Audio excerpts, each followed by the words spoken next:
വാക്കുപാലിച്ച് തിരിച്ചെത്തിയിരിക്കുന്നു.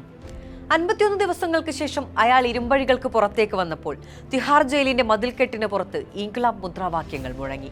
വിപ്ലവം വിജയിക്കട്ടെ എന്ന മുദ്രാവാക്യങ്ങളുമായി അരവിന്ദ് കെജ്രിവാളിനെ സ്വീകരിക്കാൻ ആളുകൾ തടിച്ചുകൂടി.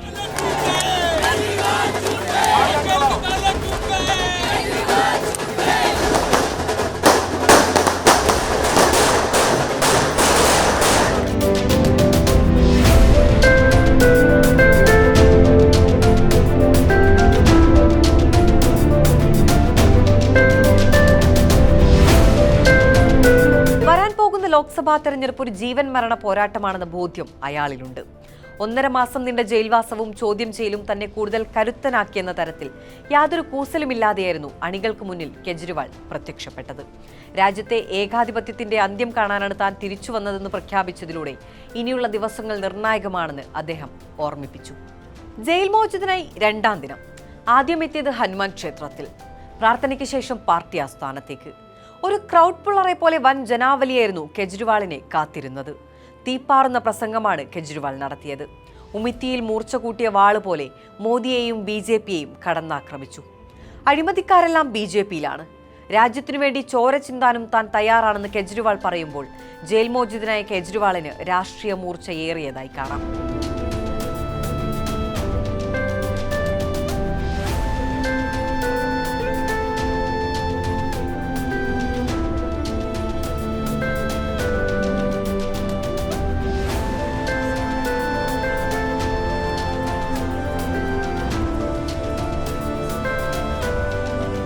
ये लोग इंडिया गठबंधन से पूछते हैं आपका प्रधानमंत्री कौन होगा। आप लोग सोच रहे होंगे केजरीवाल क्या बात कर रहा है, मोदी जी होंगे। नहीं, मोदी जी अगले साल 17 सितंबर को 75 साल के हो रहे हैं। बीजेपी के अंदर मोदी जी ने 2014 में मोदी जी ने खुद ने रूल बनाया था कि बीजेपी के अंदर जो भी 75 साल का होगा उसको रिटायर कर दिया जाएगा। सबसे पहले आडवाणी जी को रिटायर किया गया, उसके बाद मुरली मनोहर जोशी जी को रिटायर किया गया, फिर सुमित्रा महाजन को रिटायर किया गया, फिर यशवंत सिन्हा को रिटायर किया गया। अब मोदी जी अगले साल 17 सितंबर को रिटायर होने वाले हैं. തെരഞ്ഞെടുപ്പ് പ്രചാരണത്തിനായി ജൂൺ 1 വരെയാണ് കെജ്രിവാളിന് കോടതി ഇടക്കാല ജാമ്യം അനുവദിച്ചത്.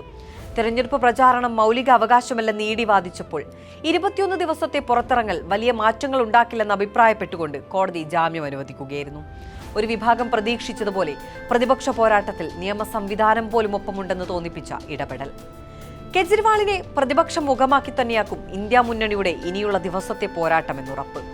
ആപ്പിന്റെ ശക്തി കേന്ദ്രങ്ങൾക്ക് പുറമെ ഇന്ത്യ മുന്നണിയുടെ വേദികൾ കയറിയിറങ്ങുന്നതാവും ഇനിയുള്ള ദിവസങ്ങൾ.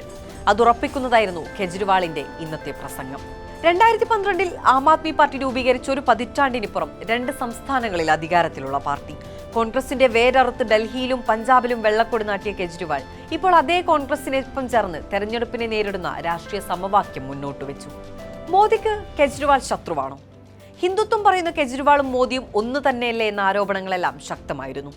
മുള്ളിനെ മുള്ളുകൊണ്ട് നേരിടുകയായിരുന്നു കെജ്രിവാൾ. BJP രാമനെ ഇറക്കി ഹിന്ദുത്വം വിളമ്പിയപ്പോൾ കെജ്രിവാൾ ഹനുമാനെ രംഗത്തിറക്കി. ഹനുമാൻ ചലീസയും ക്ഷേത്ര സന്ദർശനവും കെജ്രിവാൾ നടത്തി. കെജ്രിവാൾ ഏത് പക്ഷത്താണെന്ന് പോലും സംശയിച്ചു നിന്ന സമയം. ഇത് BJPക്ക് വലിയ ഭീഷണിയായിരുന്നു. ഇതുൾപ്പെടെ പല ഭിന്നതകളുണ്ടെങ്കിലും ഇന്ന് ഇന്ത്യ മുന്നണിയുടെ മുഖമാണ് കെജ്രിവാൾ. ആവേശമുണ്ടാക്കുന്ന രാഷ്ട്രീയ പക്വതയുള്ള ക്രൗഡ് പുള്ളറായ കെജ്രിവാളിനെയാണിന്ന് രാജ്യം കാണുന്നത്. ഇന്ത്യയുടെ വടക്കു മുതൽ പടിഞ്ഞാറ് വരെ പ്രതിപക്ഷത്തിനിത് ഊർജ്ജമാകുമെന്നതിൽ സംശയമില്ല. ഈ വികാരം ആപ്പിന്റെ സ്വന്തം മണ്ഡലങ്ങളിൽ മാത്രമായി ഒതുങ്ങുമെന്ന് കണക്കുകൂട്ടിയ BJPക്ക് തെറ്റി. ജയിൽ മോചിതനായ കെജ്രിവാൾ പ്രതിപക്ഷത്തിന് കരുത്താണെന്നതിൽ സംശയമില്ല.